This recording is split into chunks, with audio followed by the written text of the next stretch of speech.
Hi, everybody. I'm David Coleman with the Office of the CTO at Extreme Networks. And we're here with Greg Ennis to talk about his book, Beyond Everywhere, How Wi-Fi Became the World's Most Beloved Technology.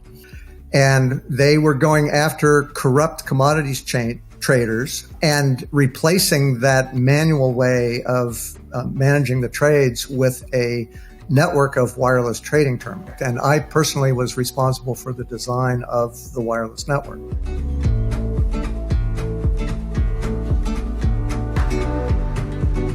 If you look at the economic projections, and not just projections, the history of what Wi-Fi has done in terms of what it's done for the global economy, we're talking trillions of dollars. It's truly amazing, and I think that's maybe why a lot of these regulatory bodies are becoming a little bit more open or more supportive of Wi-Fi to new frequencies. But to ask a question here, currently there's like 20 billion Wi-Fi devices out there in the world, with growing about 2 billion a year, right? It's probably over 20 now, right? Yeah.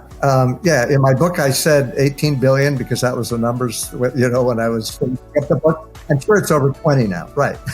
The internet was as prevalent as it is today. You think of kind of the default application for Wi-Fi being, connecting your devices through your access point to the internet. That application really didn't exist back when this was. Yeah, well, it was. Yeah, well, I mean, a lot of the projects back then were focused on wireless handheld barcode scanners. That was kind of the major device that everybody was focused on. But even with attaching laptops and computers, it was more for office networking, sharing your printer and things, which of course are still important applications. But this standard application today of accessing the internet through Wi-Fi, that wasn't the standard application that everybody had in their mind at that time. I know you're retired. That being said, since you were there in the early days, where do you see Wi-Fi? Look to Wi-Fi in the year 2030. Make some predictions. They can be bold, or they could be where you think it might be, or like I said, possibly some bold predictions to what could happen to Wi-Fi in our society. When you think about the major technological advances that have come over the past 30 years, whatever, and are likely to be continuing. And I'm talking about non-Wi-Fi things, right? Starting just with the internet, right? And then you get to something like streaming TV, right? I mean, why is Netflix a entertainment behemoth? Well, it's because Wi-Fi started to be incorporated into smart TVs back around 2008. And that is really what enabled the whole streaming video market. But Wi-Fi was kind of at the heart of that revolution. Or, cloud-based services, right? I mean, it's fast Wi-Fi and secure Wi-Fi and reliable Wi-Fi that makes reliance on cloud-based services something that can happen.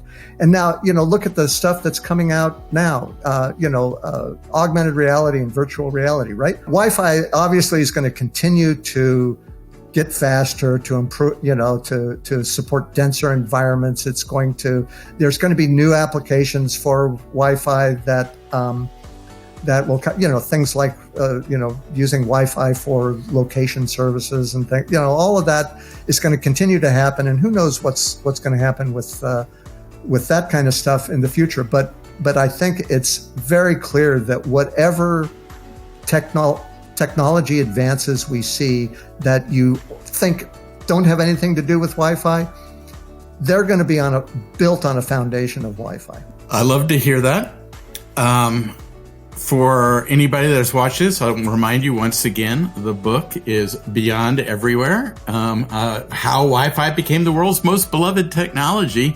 And I think, in my opinion, too, will stay a beloved technology for many years to come. As you just put it, it's foundational.